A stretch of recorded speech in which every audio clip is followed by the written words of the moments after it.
Yes. Yeah. But like the comparison, like with me and some of the other guys. So that'd be something neat to see, the Harvard Centers. The Pirates playing in Williams. Welcome back to the second period. Now, this is in regards to the person who is now fourth all-time on the home runs list, Albert Pujols. Is he Hall of Fame worthy for going? Yes. For hitting 700? I say yes. 701 as of tonight. Oh, 701? Okay. Tonight being the 30th of September. That also means tomorrow Green Day wakes up. Oh, when September ends. It took me a while. It took me a second there. It took me a moment. So I'm sitting there like, wait a minute, Green Day wakes up. I'm just sitting in my head like, why is it that? What is Green Day? And it's like, oh, right. That song. Got it. Yeah, I'm Polish. It's been a slow night. So I do say he is Hall of Fame worthy.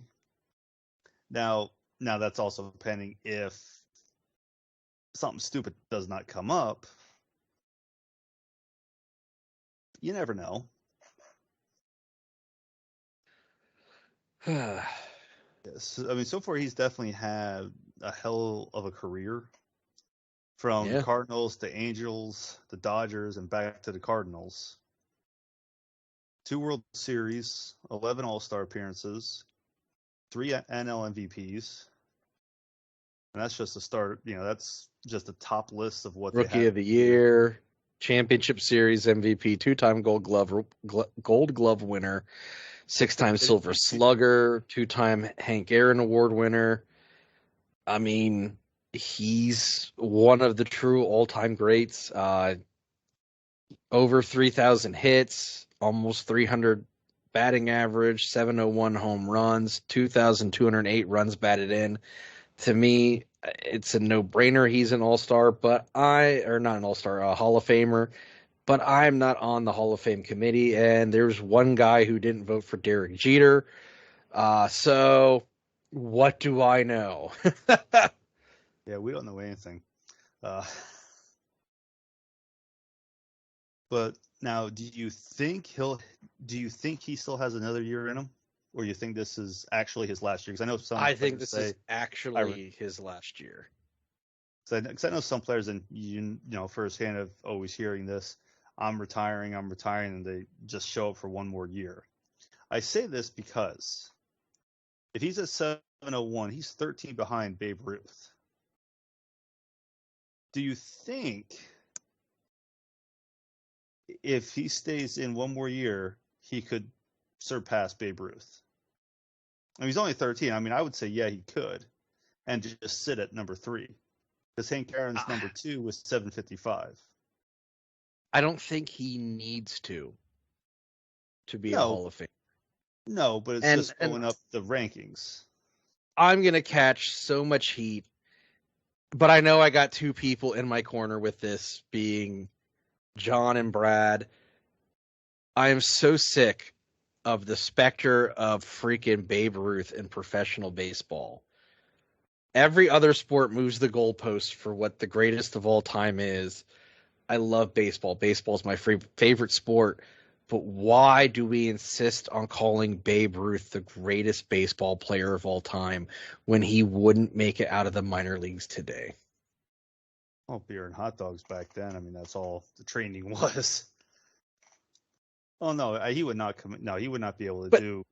So this is my thought, and this is strictly my opinion, and I will accept whatever comes because of it.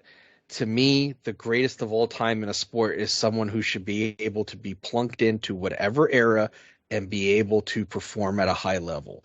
That's why Michael Jordan is considered the greatest of all time in basketball, not just because of all the championships. I mean, that's part of it, obviously, but I mean, the guy was an intense competitor, and that's why he's someone who's considered the greatest of all time. He has the skills and the reputation and the awards and the records to back it up. You could put him in the 60s and he would do well. You could put him in now and he would do well. People are going to hate hearing me say this, but Brady's another guy you could probably plunk in any era, and he's going to do well. I was actually just thinking that. Football's a bit of a different beast because, he would need the right offensive line and this and that. But he has the skills where he could compete. Hockey, again, Gretzky. I don't think you can drop Gretzky in, now if it wasn't for the enforcers, then no, he wouldn't have what he's had today. Skill-wise, he has. Now, if you would drop him in this era at his prime, he would perform he could perform very well. Because one, there's really not that much hitting anymore, like as it used to be back in the 90s, or fighting even, if that matter. The 80s or 90s. Yeah. But okay, so side topic here. Uh-oh. Talking about Gretzky. Do you think his prime years were in Edmonton? Because that's when he was the most. He won his. His biggest impact was when he was in Edmonton. He got the big deal because of Edmonton. And he really. He was still great in LA, but was he truly as great in LA as he was in Edmonton? Edmonton, he had a good team. Edmonton was a full team. Edmonton, he had an all-star team behind it. He had. Hold on a second. I'm pulling up the roster because I know Messier was there. I want to say, let's see here. That's the goalie I'm thinking of. Bear with me for a second. You're fine. That's debatable. The argument with this, if we're going to talk about the team built around them, the same could be said about Brady and Jordan. But yeah. All three have exceptional skills. In hockey, there's a lot of players you could throw out that way, the same way you could with the NBA. For me, it's one of those things to where I think back to 80s and 90s where there was a list of enforcers, and they would always go headhunting. Now in today's game, sure, Wayne would be fantastic because there really is none of that stuff that was back in the 70s, 80s, and 90s. But the problem with there being a lack of enforcers is there's a lot more cheap shots now. Well, there'd be a lot of cheap shots back then if there wasn't enforcers either. There'd be a lot of headhunting and right. But we had that discussion with Crosby, where if he played in the era of the enforcer, would he have had the amount of concussions that he had? Probably not, because just like what the enforcers are built for. Right. It's. I guess we should get back to the topic of Albert Pujols, but I feel like him going into the Hall of Fame is kind of a no-brainer. That's just me. No, he should be in there. I would be surprised if he would not be a first rounder. I would think he's a first ballot. First year eligibility, he's in. That's my opinion on it. Just because of what he's done for the game. And so here's an interesting fact. He's third in hits behind Ichiro and Jeter. And they were both, Jeter's in the Hall of Fame. And he did this while posting the 7th highest number on Baseball Reference for WAR that measures fielding. From 2001 to 2011, Pujols was one of 26 players with at least 250 home runs, leading all of them with 445. Only he, Barry Bonds, and Chipper Jones accomplished this while walking more than they struck out. So, we're kind of getting into the weeds here on why he should be in. I think he's just a no-brainer. I think you look at his overall career, what he's done, I can't see why he doesn't go in. But We understand that the baseball writers who do this, they don't view things the same way that a fan does. Because, again, someone didn't vote for Derek Jeter. Yeah, and that's kind of surprising that, despite what he's done. Who, for the record, I don't know if you watched The Captain on ESPN and ESPN Plus. No, I haven't. One, it's worth going out of your way to watch. It is fantastic. I was already someone who respected the hell out of Jeter. I came out of that with an entirely new level of respect for Jeter. I would say he was the consummate teammate. Everything was about the team winning. Everything was about the team performing well. He was a team first guy. And he definitely deserved that captain moniker. Just really good documentary. I give it 40 thumbs up. You got a lot of thumbs. I do.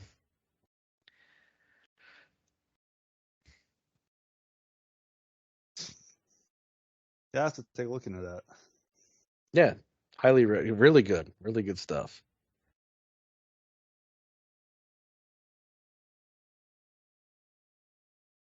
And plus also, doesn't help that his nickname is the Machine, which it kind of proves of the way he plays too. The way Pujols plays. Just read on his Wikipedia here. The 22 seasons. Now, I forget if I saw this or read this. Did he officially announce his retirement at the end of the year, or didn't that come out yet? Shoot. Hold on here. I was just trying to look that up, and unless I'm looking at the wrong articles here.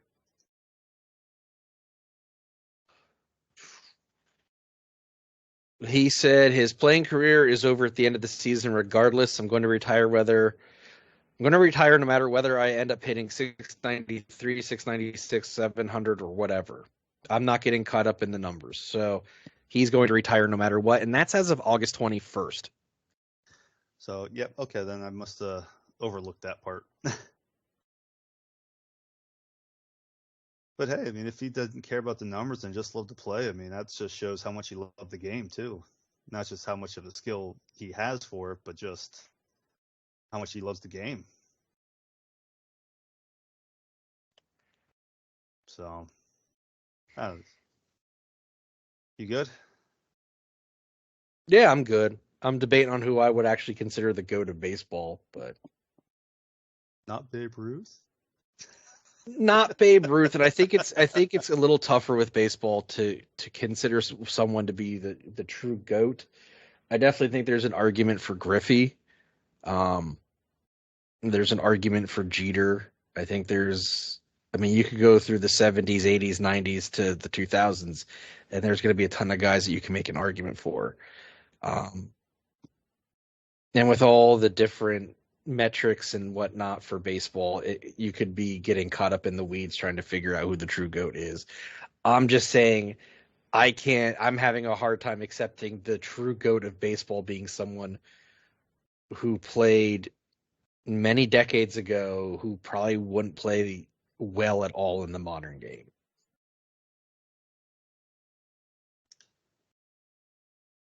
Yeah, you would have to go, but trying to find that one person who would be considered that, like you said, throw him in any era and he'd do well at. But right. Well, maybe something we got to think about. Who would we consider to be the GOAT of baseball? So that'd be something we'd have to do some discussion on. Oh, that could get really interesting real quick. Well, maybe bring in Baseball Together involved in this, and John. I mean, so having like I wouldn't have a problem accepting Mickey Mantle as like the new GOAT. At least he played in the later end of the 20, like the 50s and 60s instead of the teens and 20s and 30s. Like that's closer to the modern game than Ruth is. It's not exactly what I would want, but I would accept that a little better. I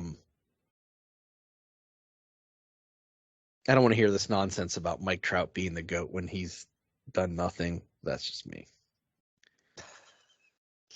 Well, before you get any more saltier. Hey, my mic stand's holding up, so that's a plus. Longer than you expected. Yeah, right. So on that note, that'd be the end of the second. We'll be right back.